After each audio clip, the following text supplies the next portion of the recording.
Hello, everyone, now and future cultists alike. Welcome to this third episode of our week daily, is that a word? The live video chat show that we do every day at lunchtime, every weekday at lunchtime, at least for the time being. This is episode 3 of the show. We will tentatively title Eat Me because it's offensive, which I like. It's a lunchtime show, so it's topical. And it's got a Alice in Wonderland kind of culty, sneaky reference. So that's cool. We like that. It'll be a good title, at least for now.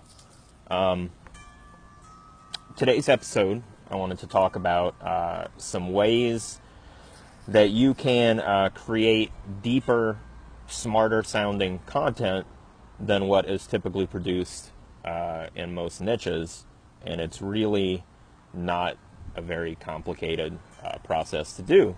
It just takes the tiniest bit of additional research, and you reap the benefits many times over. So the first, really, let me back up and give you a good reason why you would want to do that. It's an easy way to stand out in a market that you're maybe going into. You create a deeper, sort of more indulgent type of content for the geeks and the nerds and the super hardcore people in your niche to really get involved in and enjoy. And what that does is it lets you pull more advanced people as fans of your material. It gets you a more sophisticated audience that typically are the kind of people that would spend higher dollar amounts exploring whatever your topic happens to be. So that's the value in using these methods and going just a little bit further to create this sort of deeper layer of content for your market. So the first trick to doing this is something I call triangulation. I like the rule of 3. 3 is a magic number. It feels solid.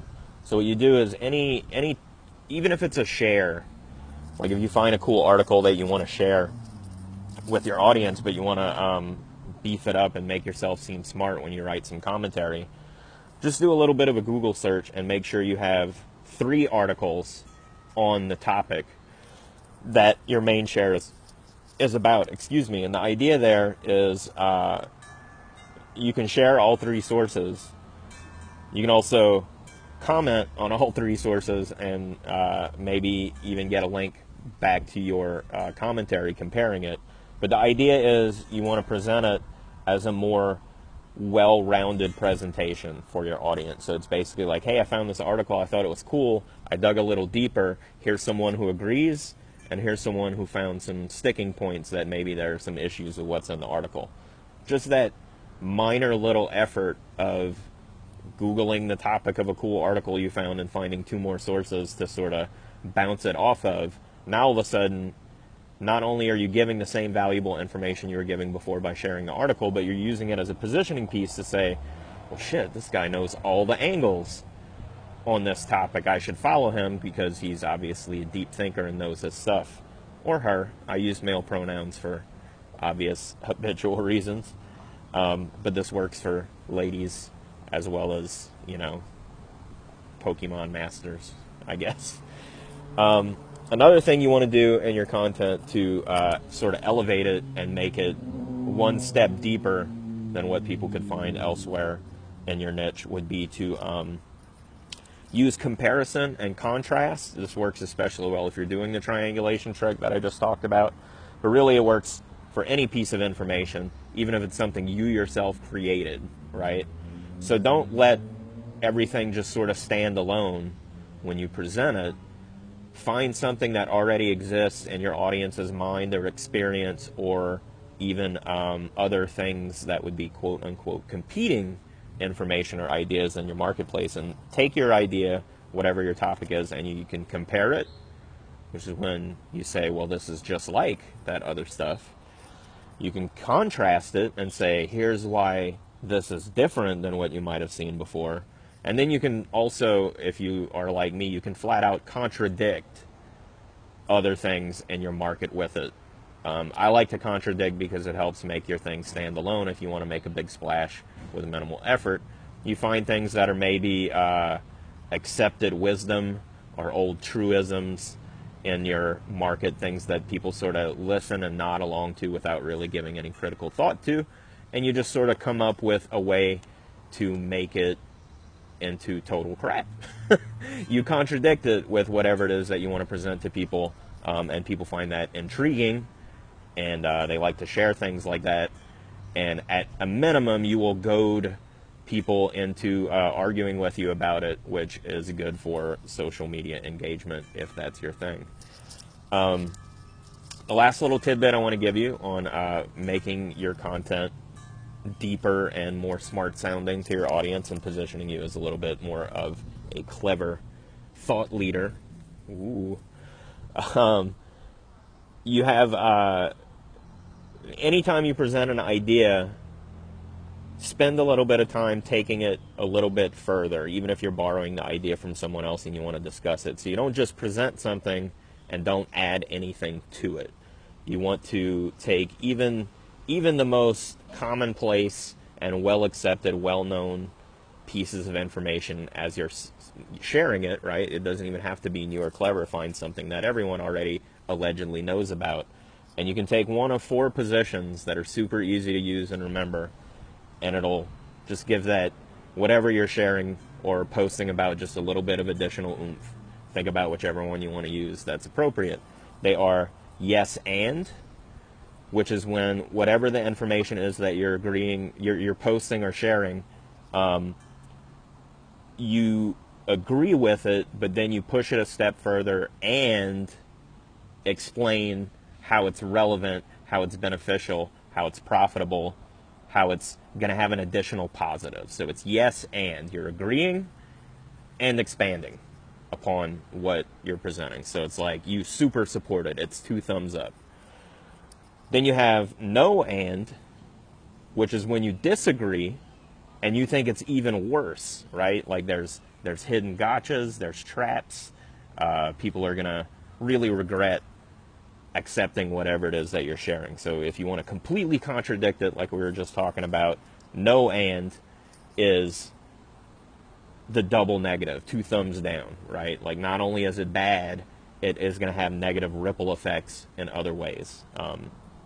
Then you have yes but, which is when you mostly agree with whatever it is that you're posting or sharing, but there's some little edge case or outlier or set of circumstances that makes it different, and you just want to factor that in, right? Like you mostly agree, but there's cases where it's not 100% true. And then finally you have no but, which is when you mostly don't agree, but there are little edge cases and scenarios where you might agree. It's not universally applicable, it's mostly not, but you had acknowledged that it is true at least a little bit some of the time.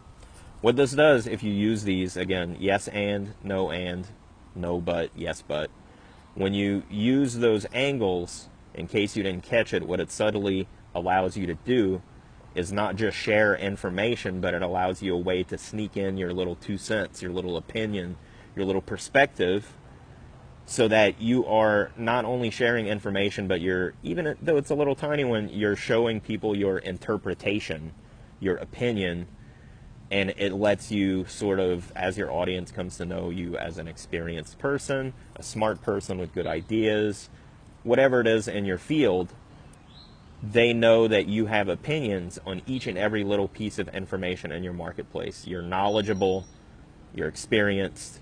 There's nothing you can share that you don't have some little extra to give to expand on the insight. Like you are a person that always adds value, I guess is sort of what you're subliminally saying when you do that. So that's it for today.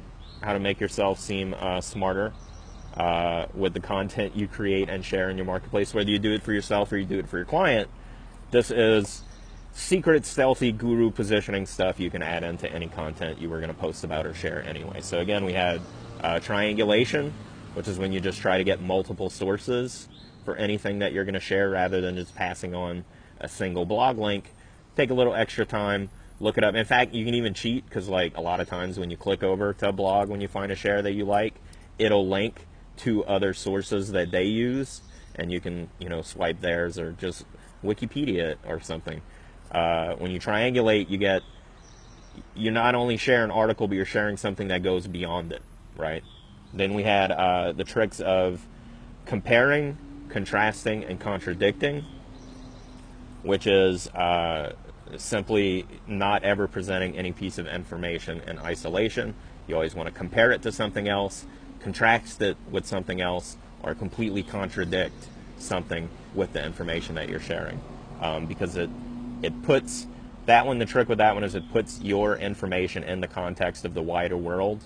And again, that implies you know about the wider world of whatever it is you're talking about. And then finally, the trick of yes and, no and, yes but, and no but. Whenever you present any piece of information, how to take it a little bit further and make sure that you are injecting the fact that you are wise and have opinions and always can add value to any piece of information you share beyond what was originally included in it. That's it for today. Enjoy your lunch. We'll see you tomorrow for another episode of this little Eat Me live streaming lunchtime marketing and influence video cast. I don't even know what you call this. It's such a new thing. Anyways, yeah, Cult of Copy PR page is where you can find it. New episodes every weekday. See you tomorrow. Bye-bye.